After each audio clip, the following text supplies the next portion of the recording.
is and what it is doing to small business. Now, come back to the tribunal itself. Why didn't they delay this? Why didn't they listen to the people from all sides? Even the union, even the Transport Workers Union wanted it delayed. Senator Singh, they wanted it delayed till October. That was their submission. You can't deny that, and now you're trying to make a fuss about it because you're nearly to the death knock of this whole thing. Order. So, to the chair, Senator Williams. And certainly, Mr. President. Senators on my left. Senator Singh. Senator Singh. Senator Williams, it would be better if you addressed your remarks directly to the chair and not to members on the left. I'll certainly do that, Mr. President. I'll try and disregard those interjections, which are, of course, disorderly, and so I'll just disregard them when they start yelling across the chamber at me, because that's what happened. Everyone wanted the order to be delayed so people could actually see how bad it was. They wanted an understanding of it.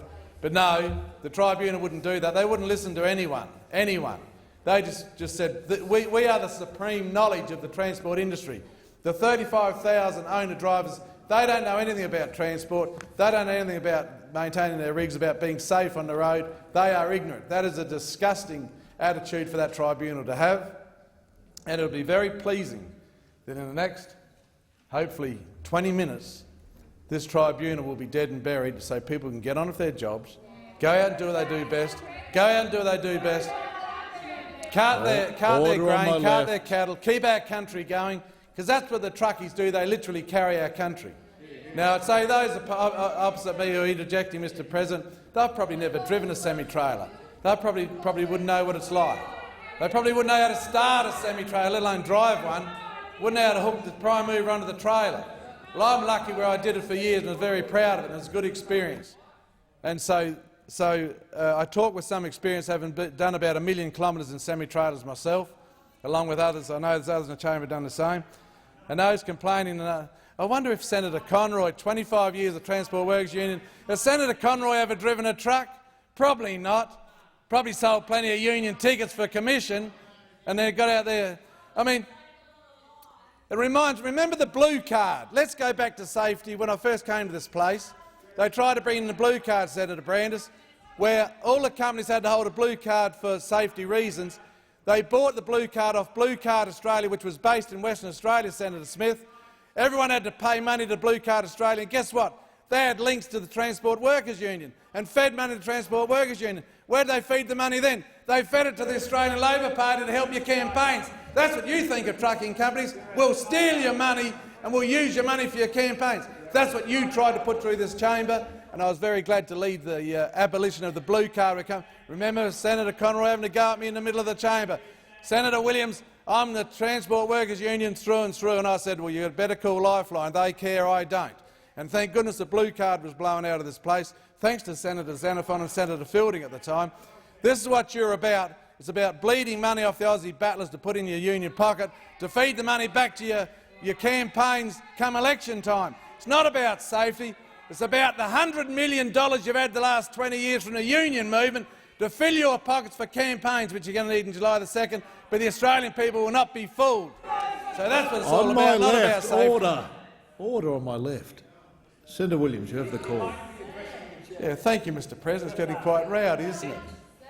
So that's what this is all about. Feed the union members, make the owner-drivers go broke. Then they'll go and get a job with a big company. They'll be forced to join the Transport Workers Union and buy a ticket. And guess where the money for the ticket will go? That'll go off to the Australian Labor Party to help with our state and federal campaigns. As I said, Mr. President, $100 million in 20 years from the union movement. Of course, it's not only the Labor Party, it feeds off to the Greens as well, Senator Rice. You get plenty from the CFMEU and those corrupt mobs, 100 of them in front of charges or courts now, from what they've done in the bribery and blackmail in the building industry. So let's look after the people who are siphoning the money off the hard-working Aussies and putting it in our pockets for our election campaigns. That's what the Transport Workers Union is about. You've done your dash this time.